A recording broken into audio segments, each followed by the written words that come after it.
Hello friends, आज की कहानी है पंछी बोला चार पहर। अगर आप चैनल पर नए हैं, चैनल को लाइक शेयर सब्सक्राइब करें, साथ में बेल आइकन को भी टिक करें ताकि आगे आने वाली सभी कहानी को आप सबसे पहले सुन सकें। तो चलिए शुरू करते हैं आज की कहानी। पुराने समय की बात है। एक राजा था। वह बड़ा समझदार था और हर नई बात को जानने को इच्छुक रहता था।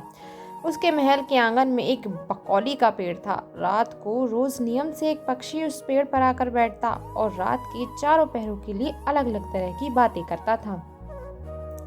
पहले पहर में कहता, किस मुख दूध पियाऊं, किस मुख दूध पियाऊं। और जो दूसरा पहर है उसमें बोलता, ऐसा कहूं न दिख, ऐसा कहूं न दिख।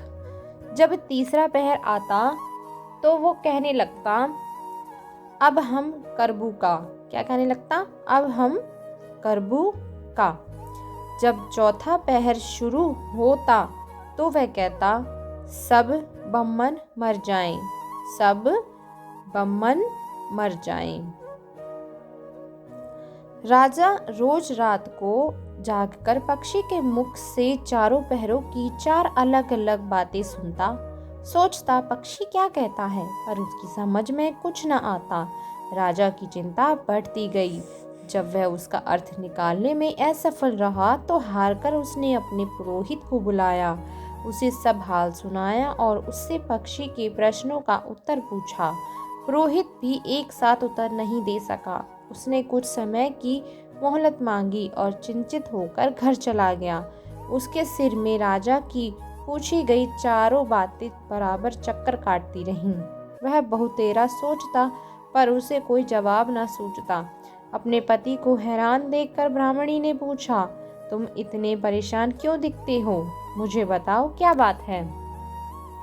ब्राह्मणी ने कहा, क्या बताऊं, एक बड़ी ही कठिन समस्या मेरे सामने आ खड़ी है। राजा के महल का जो आंगन है वहां रोज रात को एक पक्षी आता है और चारों पहरों में नित्य नियम से चार अलग अलग बातें कहता है। राजा पक्षी की उन बातों का मतलब नहीं समझा तो उसने मुझसे उनका मतलब पूछा, पर पक्षी की पहेलियां मेरी समझ में भी नहीं आती। राजा को जाकर क्या जवाब दूं, बस इसी उधेड़-बुन में हूँ। ब्राह्मणी बोली, पक्षी कहता क्या है, जरा मुझे भी सुनाओ। ब्राह्मणी ने चारों पहरों की चारों बातें कह सुनाई।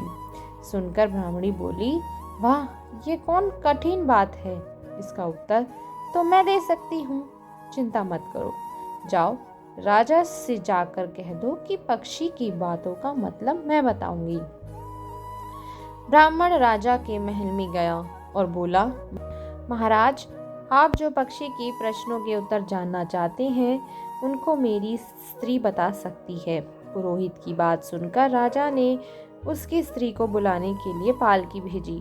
ब्राह्मणी आ गई। राजा रानी ने उसे आदर से बिठाया।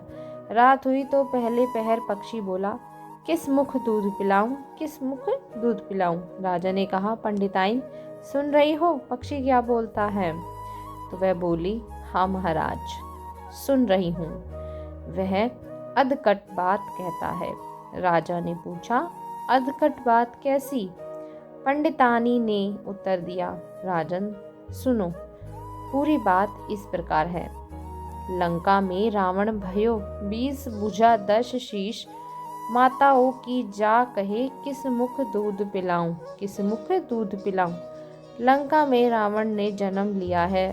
उसकी 20 भुजाएं हैं और 10 शीश हैं। उसकी माता कहती है कि उसे उसके कौन से मुख से दूध पिलाऊं। राजा बोला, बहुत कठिन, बहुत कठिन, तुमने सही अर्थ लगा लिया।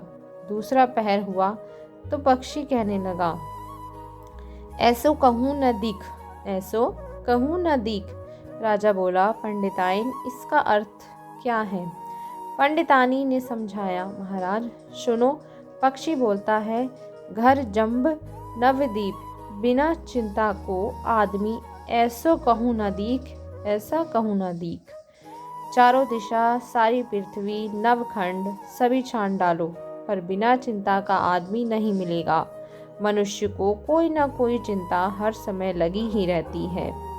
कहिए महाराज, सच है या नहीं? राजा बोला, तुम ठीक कहती हो। तीसरा पहर लगा तो पक्षी ने रोज की तरह अपनी बात को दोहराया, अब हम करबू का, अब हम करबू का।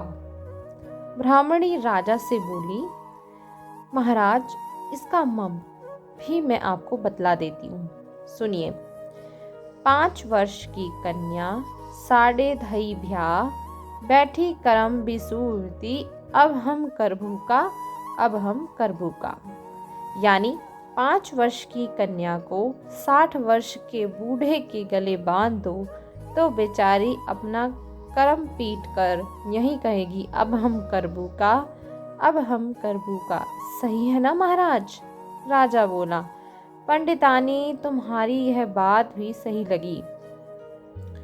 चौथा पहर हुआ तो पक्षी ने चोंच खोली, सब ब्राह्मण मर जाएं, सब ब्राह्मण मर जाएं। तभी राजा ने ब्राह्मणी से कहा, सुनो पंडिताइन, पक्षी जो कुछ कह रहा है क्या वह उचित है?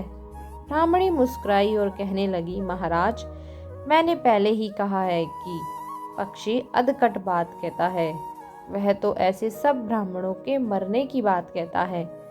विश्व संगत जो करे, सुरामांस जो खाए, बिना सपने भोजन करे, वे सब ब्राह्मण मर जाएं, वे सब ब्राह्मण मर जाएं।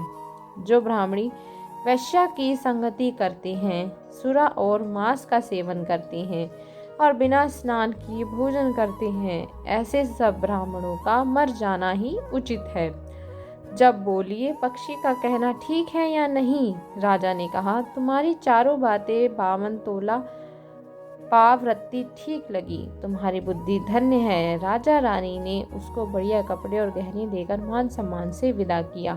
अब पुरोहित का आदर भी राज दरबार में पहले से अधिक बढ़ गया। तो दोस्तों, आज की कहानी आपको कैसी लगी कमेंट बॉक्स में ज़रूर बताइएगा। मिलते हैं एक और नई कहानी के साथ। तो तब तक के लिए आप सभी का बहुत बहुत धन्यवाद।